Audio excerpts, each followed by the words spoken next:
Welcome to Sleepy Crimes. I am Anna, your host. Tonight, we drift into the shadows of the Mongolian Death Worm.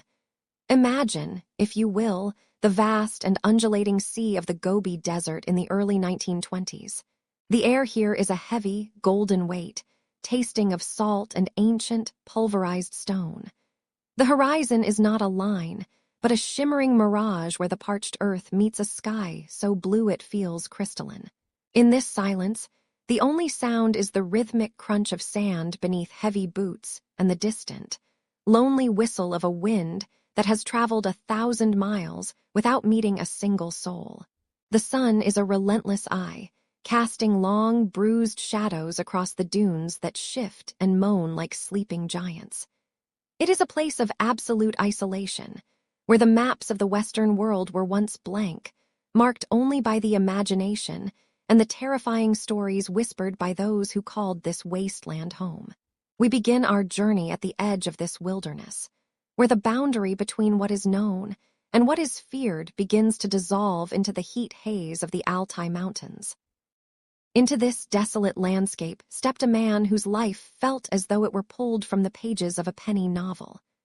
Roy Chapman Andrews, a tall, lean explorer with a gaze as sharp as a flint knife, arrived in Mongolia during the year 1922. He was a man of the museum, a hunter of fossils, and a seeker of the deep history of our world. To the public in New York and London, he was the personification of adventure, moving through the politically fractured lands of Central Asia with a fleet of Dodge motor cars and a heart full of scientific ambition. His mission for the American Museum of Natural History was clear: to find the cradle of humanity, the lost links of our ancestry buried beneath the desert floor. But as he sat in the capital city of Urga, surrounded by the smell of burning juniper and the rich, heavy scent of mutton tallow, he found himself confronted by a mystery that defied the rigid categories of his notebooks. The air in the room was thick with smoke and the weight of official ceremony, a quiet tension that preceded a warning he never expected to hear from the lips of a statesman. During a formal gathering with the Mongolian premier, Damdenbazar, the conversation turned away from fossils and toward a terror that lived in the most arid reaches of the southern Gobi. The premier spoke with a gravity that chilled the warm air of the meeting hall. He asked Andrews if it would be possible for the American expedition to capture a specimen of the Algoi Korkai for the government. The name itself, when translated, carries a visceral, unsettling weight: the intestine worm. It was described not as a creature of grace or beauty, but as a pulsing, blood-red length of flesh, about 2 feet long and as thick as a man's arm. The premier and his officials spoke of it as if it were a physical manifestation of the desert's own cruelty. They described a creature with no head, no eyes, and no discernible mouth, a smooth and eyeless cylinder that looked like the discarded organ of a great beast, yet possessed a life of its own. It was a sausage of living meat that dwelled deep within the burning sands, rising to the surface only after the rare, violent rains of the summer months to hunt and to kill. The details provided to Andrews were as specific as they were horrifying. The officials claimed that to even touch the worm meant instant death. It was said to possess a dual nature of destruction: the ability to spit a stream of yellow, corrosive acid that could dissolve skin and bone in heartbeats, and a more mysterious, invisible power to kill from a distance through a sudden, violent discharge of energy, much like a bolt of lightning captured within a soft, fleshy body. The premier warned that the creature was so lethal that the expedition must carry long metal tongs to handle it, and dark, protective goggles to shield their eyes from its poisonous spray. Andrews, ever the skeptic and the man of reason, listened to these accounts with a polite smile, yet he could not ignore the genuine fear that clouded the eyes of the men before him. They were not telling ghost stories to entertain a guest. They were issuing a warning for the survival of his team. He promised, with a touch of irony, that he would keep a sharp watch for the red worm, little knowing how these accounts would echo through the scientific circles of the West. When Andrews eventually returned and published his findings in the year 1926 in his book, On the Trail of Ancient Man, the reports of the Mongolian death worm sent a shockwave through the hallowed halls of biology and paleontology. Here was a world-renowned scientist, the man who had discovered the first dinosaur eggs known to science, reporting on a creature that sounded more like a medieval chimera than a vertebrate of the 20th century. The scientific community was caught between fascination and ridicule. How could such a creature exist in the most inhospitable environment on Earth without a single bone or skin ever being recovered? The lack of physical evidence was a void that science could not fill. Yet the consistency of the descriptions from nomadic herders across hundreds of miles of desert was impossible to dismiss entirely. The herders described how the worm moved by contracting its body, creating subtle, rhythmic waves in the sand as it burrowed, a silent predator lurking just inches beneath the feet of unsuspecting camels and travelers. The shock was not just in the creature's lethality, but in its absolute alienness to everything Western biology understood about life in the desert. As the 1920s drew to a close, and Andrews published further reflections in 1932, the legend of the Algö Korkai became firmly etched into the mystery of the Gobi. The creature remained a shadow, a whisper in the wind that scoured the flaming cliffs. It represented the ultimate challenge to the explorers of the time, a living myth that refused to be captured by the lens of a camera or the steel of a trap. The stories of the intestine worm served as a reminder that despite our motor cars and our microscopes, there were corners of the map where the old terrors still breathed. For Andrews, the worm was likely a myth, perhaps a misidentification of a local snake or a collective hallucination born of the desert's crushing heat. But for the people of the Altai, the danger was as real as the sun itself. They knew that in the deep, shifting sands, something red and eyeless was waiting for the rain. As we settle into the stillness of the night, let the image of those copper dunes and the silent, pulsing creature beneath them fill your mind, a reminder of the secrets that stay buried long after the explorers have gone home. The wind across the Gobi does not merely blow. It breathes with a low, mournful resonance that the nomadic tribes have listened to for 1,000 years. It is a land of extreme silence, where the distance between two souls is often measured in days of travel over gravel plains and shifting mountains of orange sand. In this vast, sun-bleached expanse, the oral traditions of the Mongolian people were never written on parchment, but were instead etched into the very fabric of their survival. Long before the outside world began to whisper of a death worm, the herders would huddle within the thick, felt walls of their yurts, the scent of burning dung and mutton fat thick in the air. Outside, the shadows of the dunes would lengthen like skeletal fingers, and it was in this flickering firelight that the elders spoke of the one who lives in the deep earth. They did not speak its name lightly. To name a thing in the desert is to call it toward you, to invite its presence into the safety of the camp. They watched the horizon where the heat shimmered like liquid glass, distorting the world until the sky and the sand became a single, dizzying blur. In those quiet moments, when the only sound was the rhythmic chewing of a tethered camel, the legend of the intestine worm was passed down, a warning whispered from father to son through 20 generations of solitude. The linguistic roots of the creature's name, Algö Korkai, reveal a visceral, almost nauseating connection to the daily realities of nomadic life. To a Western ear, it may sound exotic, but to a Mongolian herder, the words are a blunt description of something grotesque. Algö refers specifically to the large intestine, while Korkai is the word for worm. When a nomad slaughters a sheep or a cow, the viscera are handled with a practical, intimate knowledge of anatomy. They know the weight of a blood-filled organ, the smooth, moist texture of the lining, and the way it pulses with a life that has only just been extinguished. The creature is said to look exactly like this, a length of living gut, 2 to 5 feet long, a vibrant, bruising shade of dark crimson, It is described as being as thick as a grown man's arm, lacking any discernible head, eyes, or tail. Imagine a sausage of raw, wet flesh, its surface ribbed with fine, concentric lines that resemble the internal structure of a cow. It does not move with the graceful undulation of a snake, but rather with a heavy, turgid swelling, as if the earth itself were purging a piece of its own internal organs. The nomads speak of it as the intestines of the earth, a title that suggests the creature is not merely a resident of the sand, but a part of the planet's very anatomy, hidden beneath the surface until the heat becomes unbearable. In the southern Gobi, where the sand is so dry it crackles underfoot, a profound superstition governs the use of language. The nomads believe that certain creatures possess a spiritual gravity, and to utter their true name is to invite misfortune. Snakes, for instance, are rarely called by their proper name, Magai. Instead, they are referred to as Korkoi, or the long worm.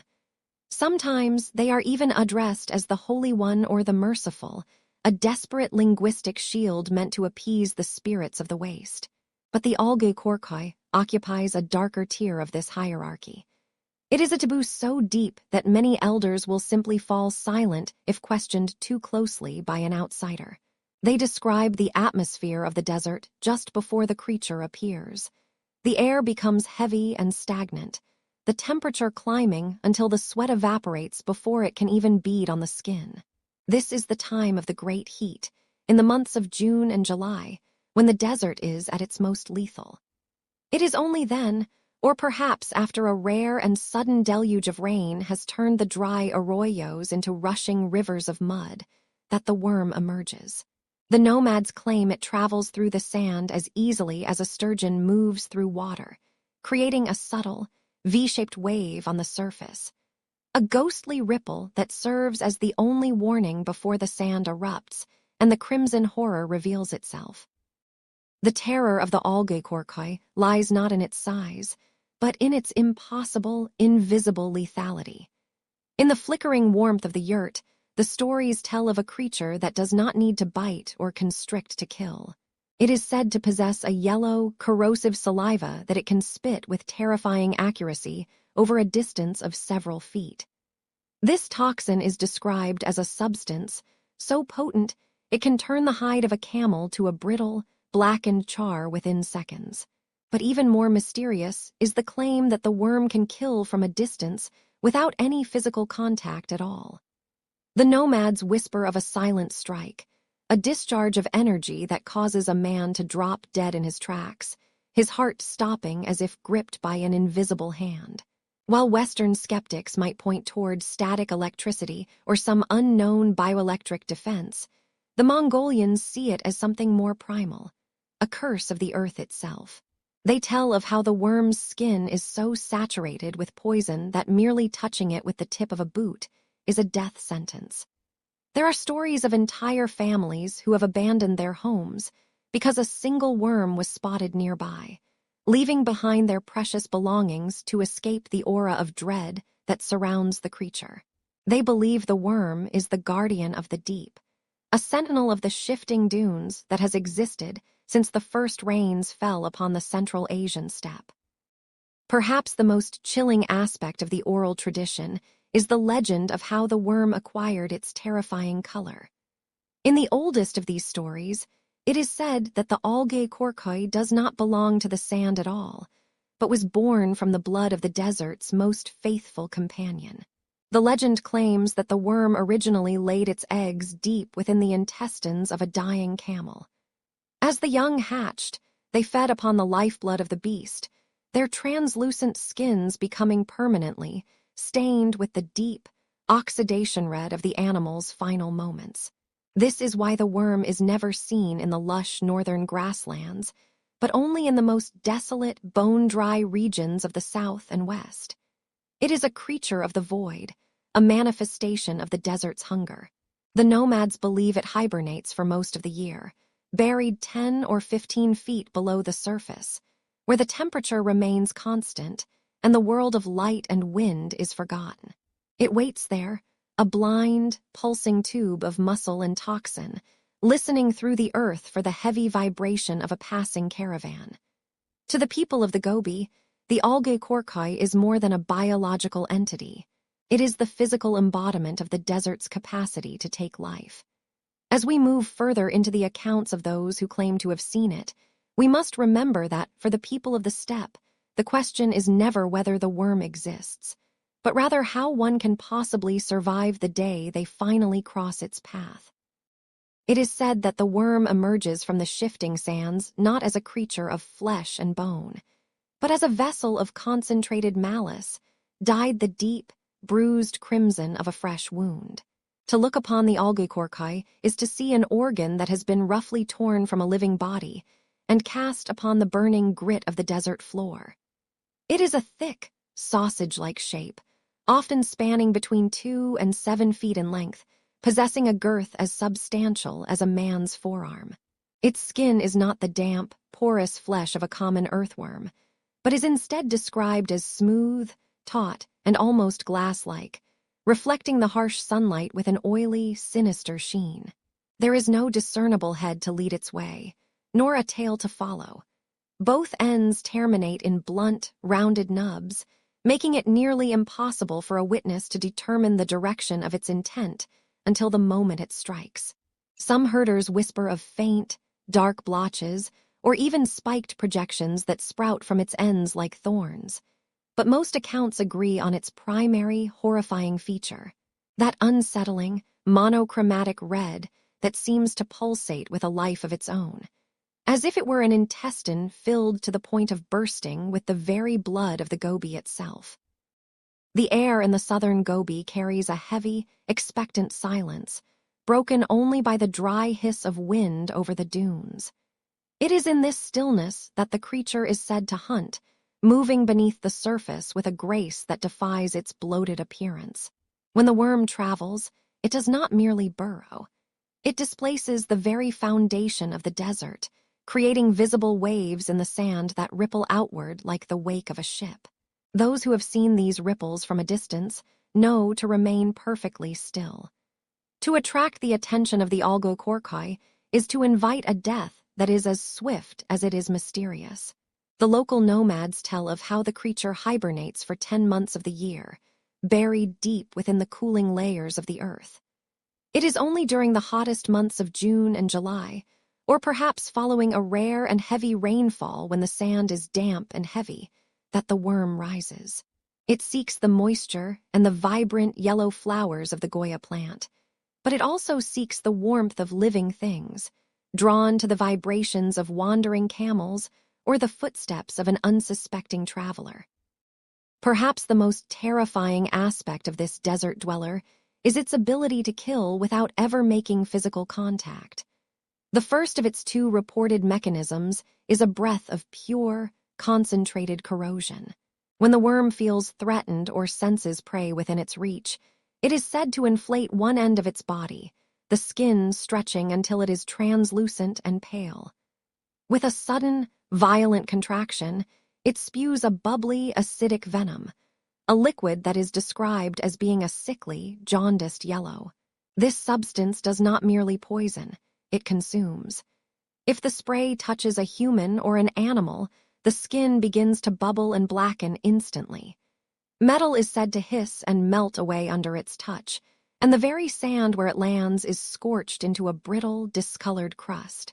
Those who have survived sightings speak of the smell, a sharp, acrid tang that resembles burning sulfur and rotted hair, a scent that lingers in the nostrils long after the creature has vanished back into the depths of the dunes.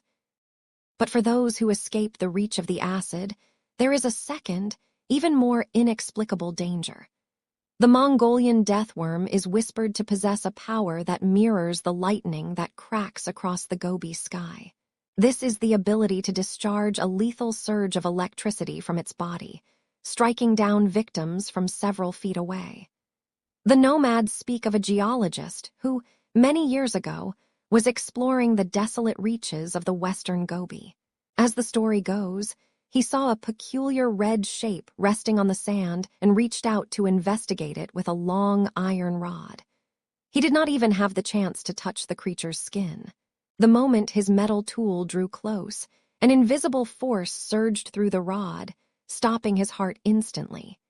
He collapsed into the dust without a sound, his body unmarked save for the sudden, absolute stillness of death.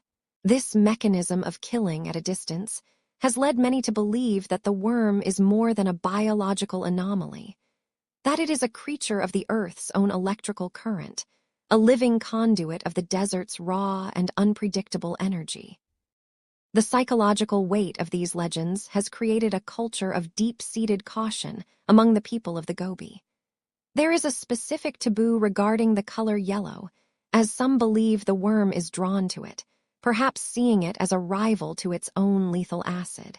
Herders will steer their livestock far from the sandy depressions where the Goya plants grow thickest, and the very mention of the name Algu Korkai is often avoided after the sun has set.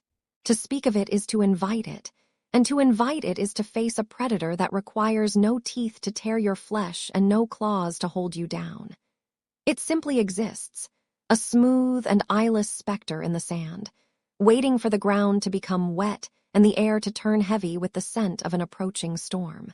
Even now, as the wind moans outside your window, imagine the vast, open silence of the Gobi, where the only sound is the rhythmic, subterranean thrumming of a creature that has no eyes to see you, yet knows exactly where you stand.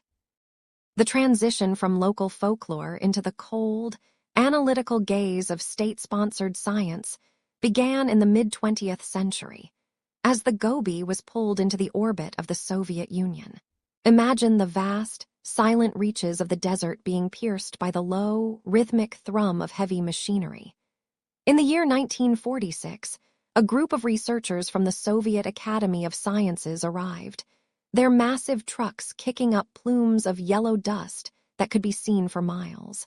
This was the Soviet Mongolian Paleontological Expedition, led by a man named Ivan Efremov. He was a scientist of rigid discipline, a man of fossils and facts, yet even he found himself shadowed by the stories of the Algu Korkai. The desert air during those years was thick with a double-layered tension. There was the heat, of course, a shimmering, heavy blanket that blurred the horizon into a liquid smear of copper and gold. But there was also the silence of a restricted state, a place where the edges of the map were beginning to be guarded by more than just ancient spirits. The Gobi became a landscape of clandestine movement, where the red dunes held secrets that the new regime was not yet ready to share with the wider world. As the expedition pushed deeper into the southern reaches, they entered what many referred to as the Forbidden Zone. These were areas near the border, desolate and sparsely populated, where the ground was often more rock than sand. Ivan Efremov's journals from this period reflect a strange duality. By day, his team unearthed the bones of titans, dinosaurs that had been dead for 70 million years. Their brushes moved softly over the stone, revealing the ribcages of giants in the red clay of the flaming cliffs. But by night, the atmosphere shifted. Sitting around the low, orange glow of Saxol wood fires, the Soviet scientists listened as their Mongolian guides spoke in hushed, urgent tones about the thing that lived beneath the sand. The smell of the desert night was sharp, a mix of wood smoke, dry minerals, and the cooling of sun-scorched earth.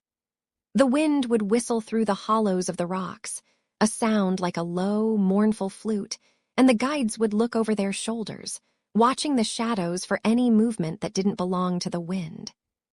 Efremov was so struck by these persistent accounts that he eventually wrote a short story titled after the creature, published in 1944. Though it was framed as fiction, the details were pulled directly from the field.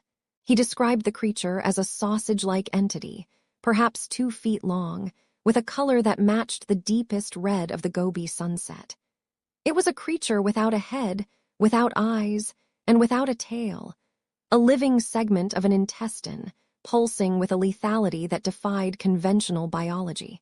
The researchers were told that it didn't need to bite to kill.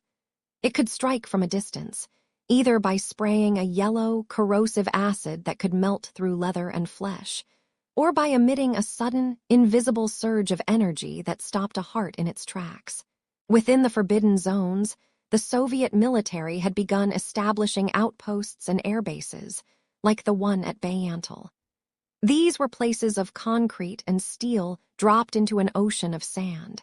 The soldiers stationed there, far from the comforts of Moscow or Ulaanbaatar, soon found themselves reporting the same anomalies as the nomads.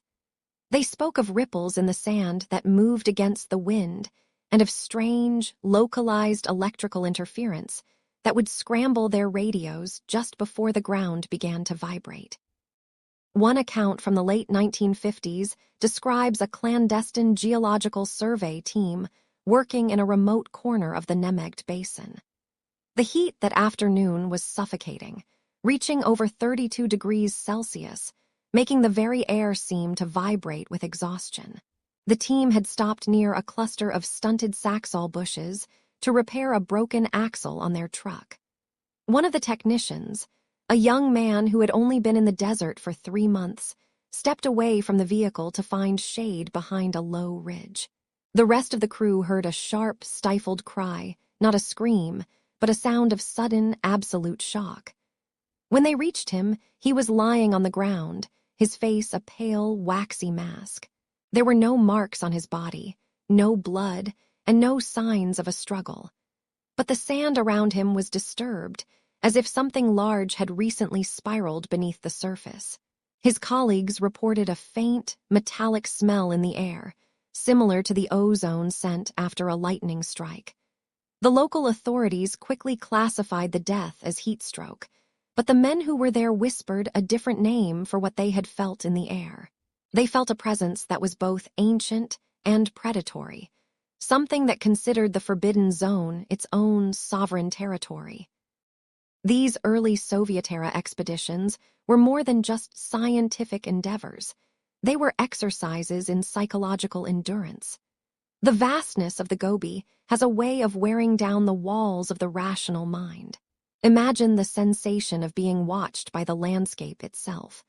The way the sun reflects off the desert varnish of the black rocks, creating 1,000 shimmering eyes.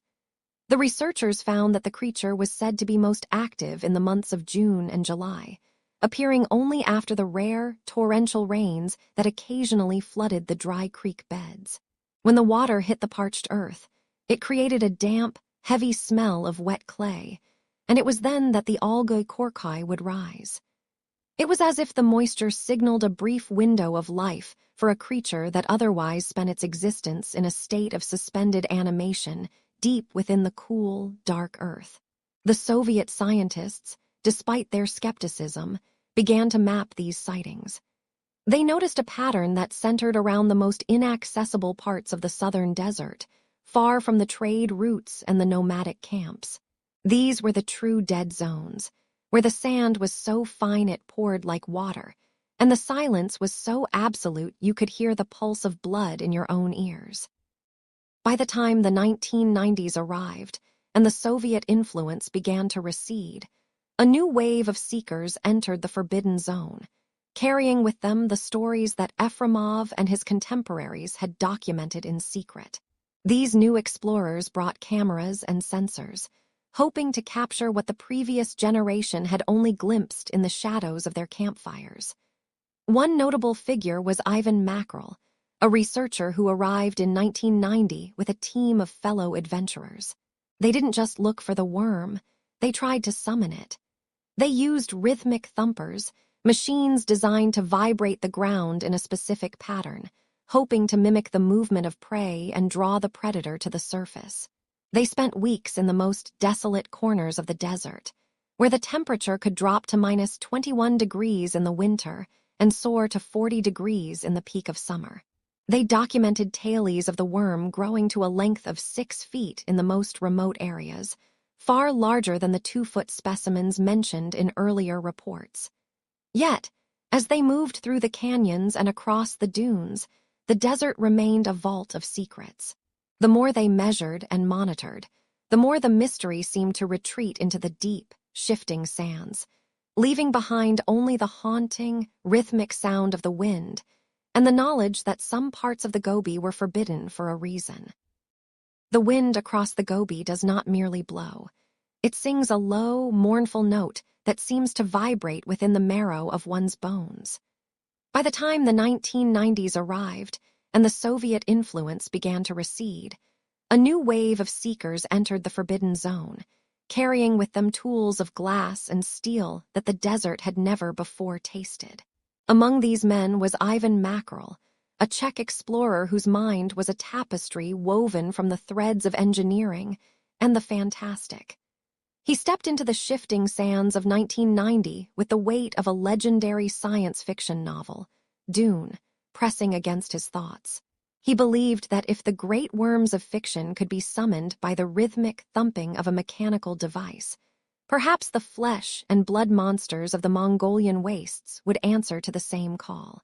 His hands, calloused and stained with the grease of his amphibious Volkswagen, labored over a strange machine.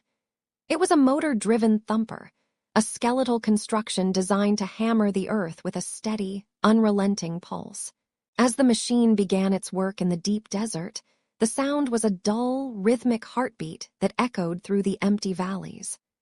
Mackerel stood in the shimmering heat, his eyes hidden behind dark goggles, watching the horizon for any sign of a sand wave, any ripple in the ancient dust that might betray the approach of a hungry predator.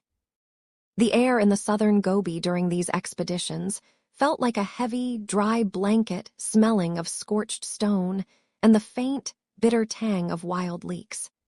In 1992, Mackerel returned, this time bringing small explosive charges to supplement his rhythmic thumping. He hoped that the sudden, violent vibration of a subterranean blast would startle the creature from its long slumber beneath the dunes. The desert, however, remained a vast and silent witness. Each night, as the sun dipped below the jagged peaks of the Altai Mountains, the temperature plummeted, turning the world into a landscape of blue shadows and bone-chilling cold. The searchers huddled in their yurts, listening to the canvas snap in the wind, their equipment glowing with a pale, artificial light.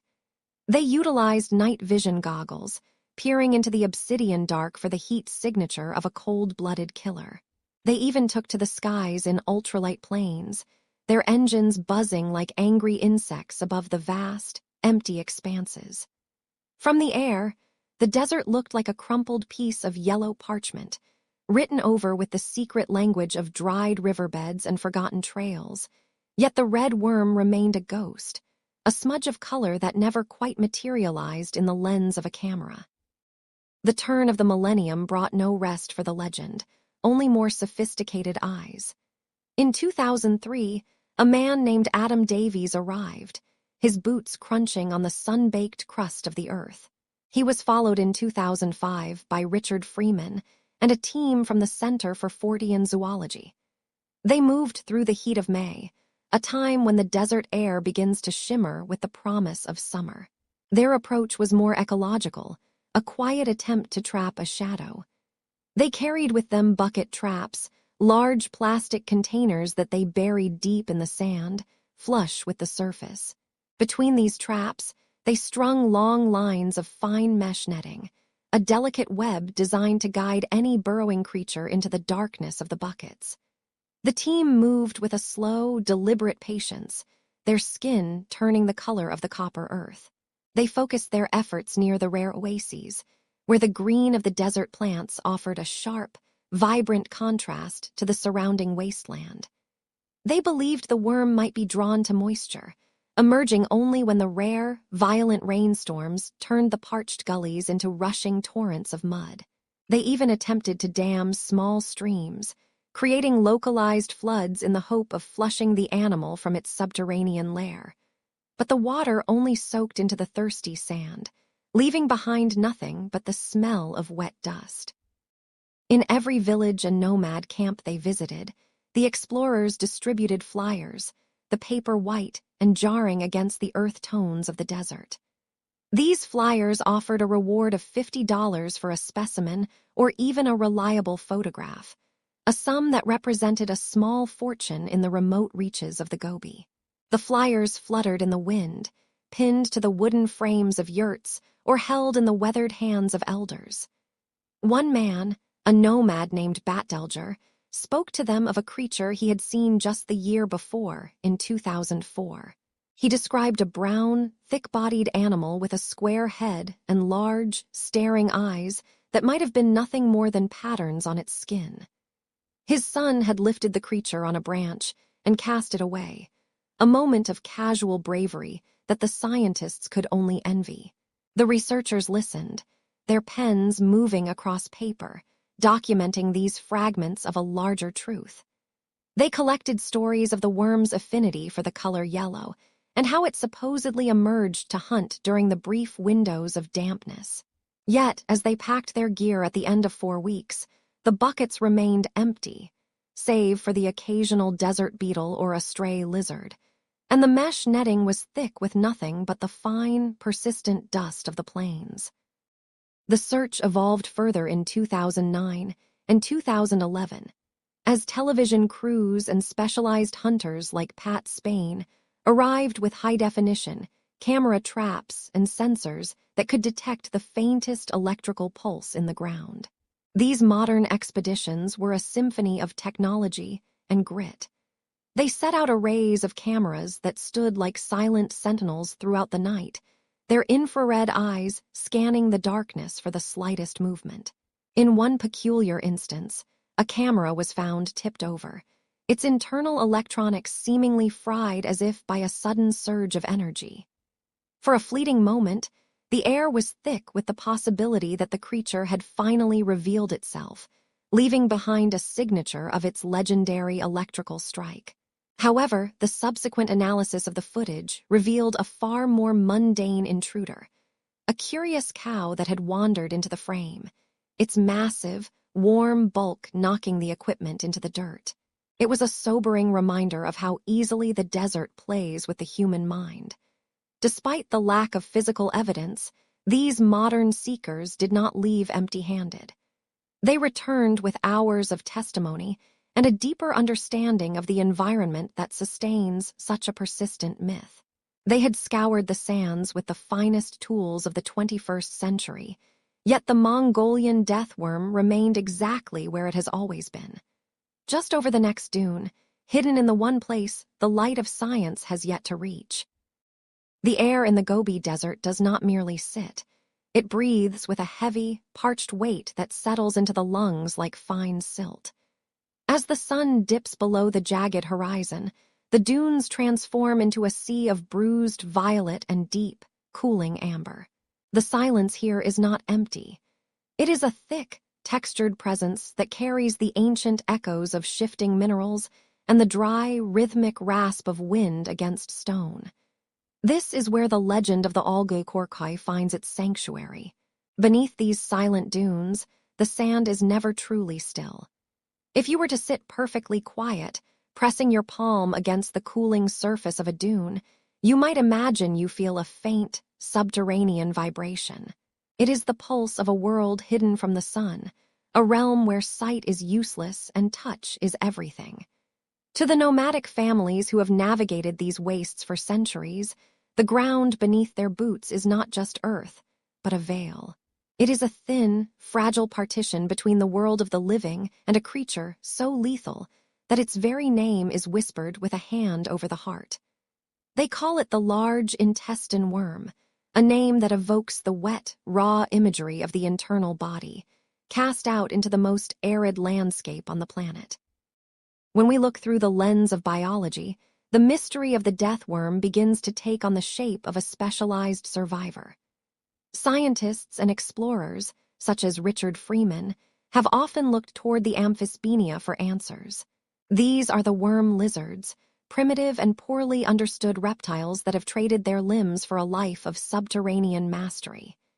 Imagine a creature whose skin is not covered in the dry, overlapping scales of a common snake, but is instead smooth, pinkish, or a deep, bruised red. Their bodies are divided into ring-like segments, allowing them to move forward and backward through the tight confines of the earth with equal ease. In the darkness of their tunnels, they have no need for the large, expressive eyes of a predator. Their world is one of chemical signals and the subtle pressure of the sand against their hide. Another candidate often cited is the Tartar sand boa, a thick-bodied serpent that can grow to nearly 4 feet in length. Its head is blunt and rounded, almost indistinguishable from its tail, a biological trick designed to confuse any predator that might try to corner it. To a terrified witness caught in the shimmering heat of a June afternoon, a large, blood-red sand boa emerging from the silt might easily transform into the eyeless, headless monster of legend. The most terrifying aspects of the Algokorkoi are its supposed supernatural defenses. The tailies speak of a corrosive yellow acid that can melt flesh upon contact and a mysterious ability to kill from a distance with a bolt of electricity. While these sound like the inventions of a campfire ghost story, they may have roots in the visceral reality of desert survival. Some specialized reptiles are known to emit foul-smelling, caustic secretions from their cloaca when threatened, a chemical defense that can cause intense irritation or even temporary blindness. In the dry, static-heavy air of the Gobi, the sensation of a sudden, sharp bite or a defensive spray could easily be interpreted by a panicked mind as a strike of lightning. We must also consider the psychology of the unseen. In a landscape so vast and unforgiving, the human mind craves a reason for the sudden disappearances of livestock or the silent deaths of travelers. The worm becomes a personification of the desert's own cruelty. It is the predator that does not chase, but simply exists beneath you, waiting for the one wrong step. This psychological burden creates a culture of caution, where the color yellow is avoided and certain regions of the western Gobi are treated as hallowed, dangerous ground, left entirely to the shadows. There is a profound, almost hypnotic quality to a mystery that refuses to be solved.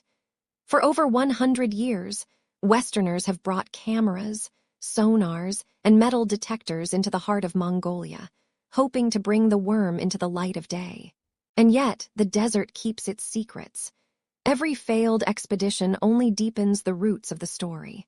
Perhaps the Algokorkoi is not a physical animal at all, but as one local shaman told the explorer Ivan Mackerel, a demon of the sand.